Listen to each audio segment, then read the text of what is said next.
नमस्कार दोस्तों। भारतीय जनता पार्टी की राजनीति को अगर आप सिर्फ बाहर से देख रहे हैं तो आप बस आधा सच जानते हैं। असली खेल पार्टी के अंदर चलता है। लॉबी का खेल, ताकत का खेल और कुर्सी पर बैठने की जंग, जिसे हम बीजेपी का राष्ट्रीय अध्यक्ष कहते हैं। ये कुर्सी सिर्फ नाम की नहीं, ये सत्ता की चाबी है। यही तय करती है कौन नेता, कौन मंत्री, कौन अधिकारी आगे बढ़ेगा और कौन साइडलाइन होगा। और अब इस कुर्सी के लिए पार्टी के अंदर ही लॉबी बन चुकी है। एक लॉबी दूसरी लॉबी को काटने में जुटी है और हालात ये है कि नरेंद्र मोदी और अमित शाह, जो कभी पार्टी पर पूरी तरह नियंत्रण रखते थे, अब उन्हें भी अपनी लॉबी के अंदर लॉबी से जूझना पड़ रहा है। सबसे बड़ी और पहली लड़ाई जो दिखती है वो है बीजेपी बनाम आरएसएस की। संघ का अपना एजेंडा, अपना नेटवर्क है और बीजेपी पर पकड़ बनाने के लिए संघ हमेशा से कोशिश करता रहा है। मोदी शाह लॉबी ने पिछले 10 साल में पार्टी पर इतना बड़ा कब्जा किया है कि संघ की पकड़ धीरे धीरे कमजोर होती दिख रही है। लेकिन ये तो बस बाहरी परत है। इसके अंदर जो असली घमासान चल रहा है वो मोदी शाह लॉबी के भीतर का है।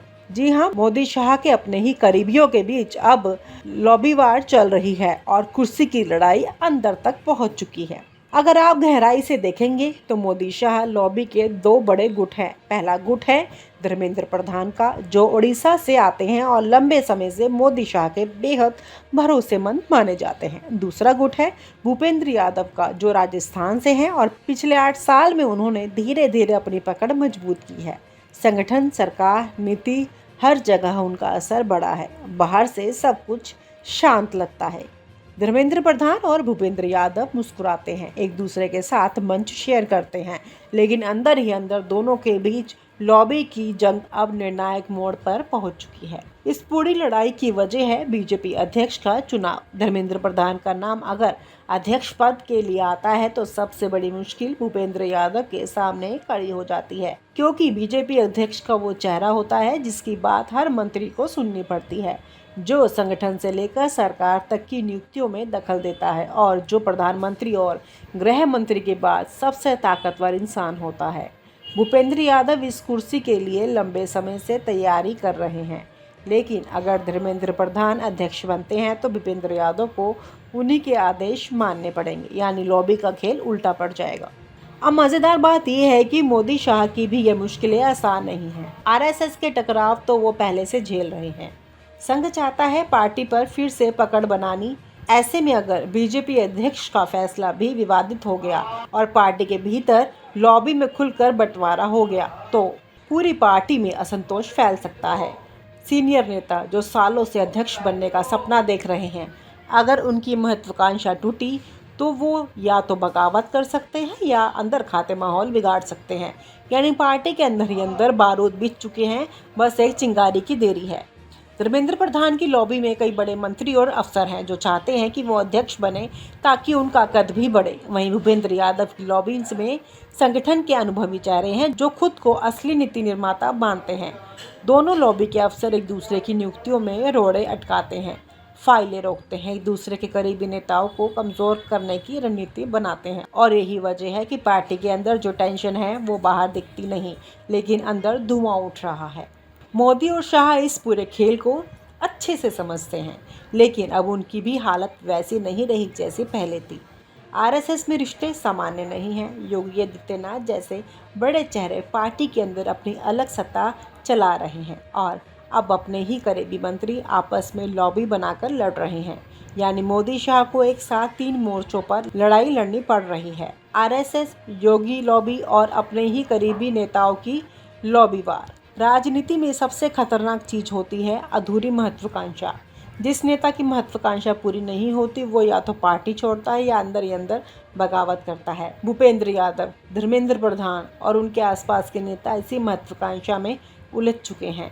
अगर बीजेपी अध्यक्ष का फैसला सही संतुलन में नहीं हुआ तो ये महत्वाकांक्षा पार्टी के अंदर विद्रोह में बदल सकती है। कुर्सी की लड़ाई धीरे धीरे पार्टी की स्थिरता पर असर डालने लगी है। धर्मेंद्र प्रधान की मजबूरी है कि वो सीधे मोदी शाह के करीबी माने जाते हैं और संगठन में लंबे समय से हैं। भूपेंद्र यादव की ताकत ये है कि वो नीति, संगठन और राजनीति में अपनी पकड़ बना चुके हैं। वो केवल मंत्री नहीं, पार्टी की इंटेलिजेंस का अहम हिस्सा है। अगर आप गहराई से देखेंगे तो मोदी शाह लॉबी के दो बड़े गुट हैं। पहला गुट है धर्मेंद्र प्रधान का, जो उड़ीसा से आते हैं और लंबे समय से मोदी शाह के बेहद भरोसेमंद माने जाते हैं। दूसरा गुट है भूपेंद्र यादव का, जो राजस्थान से हैं और पिछले 8 साल में उन्होंने धीरे धीरे अपनी पकड़ मजबूत की है।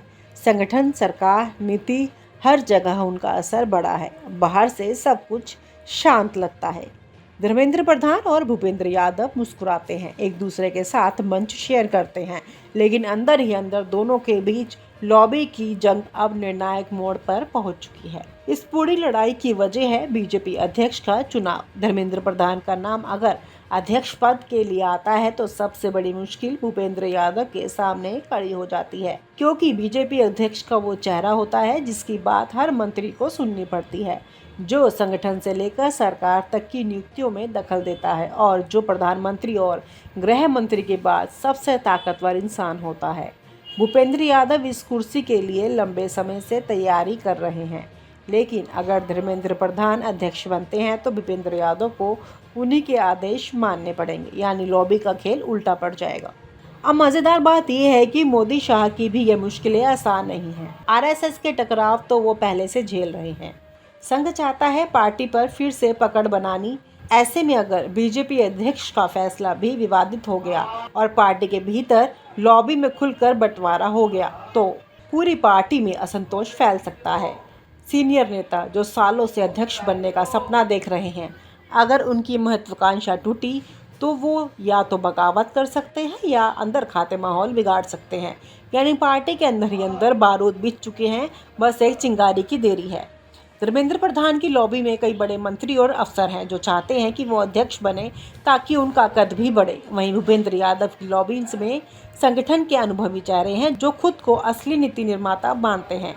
दोनों लॉबी के अफसर एक दूसरे की नियुक्तियों में रोड़े अटकाते हैं, फाइलें रोकते हैं, एक दूसरे के करीबी नेताओं को कमजोर करने की रणनीति बनाते हैं। और यही वजह है कि पार्टी के अंदर जो टेंशन है वो बाहर दिखती नहीं, लेकिन अंदर धुआं उठ रहा है।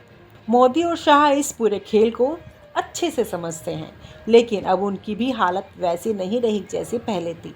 आरएसएस में रिश्ते सामान्य नहीं हैं। योगी आदित्यनाथ जैसे बड़े चेहरे पार्टी के अंदर अपनी अलग सत्ता चला रहे हैं और अब अपने ही करीबी मंत्री आपस में लॉबी बनाकर लड़ रहे हैं।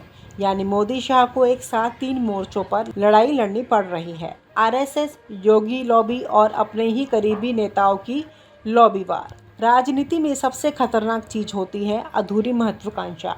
जिस नेता की महत्वाकांक्षा पूरी नहीं होती वो या तो पार्टी छोड़ता है या अंदर ही अंदर बगावत करता है। भूपेंद्र यादव, धर्मेंद्र प्रधान और उनके आसपास के नेता इसी महत्वाकांक्षा में उलझ चुके हैं।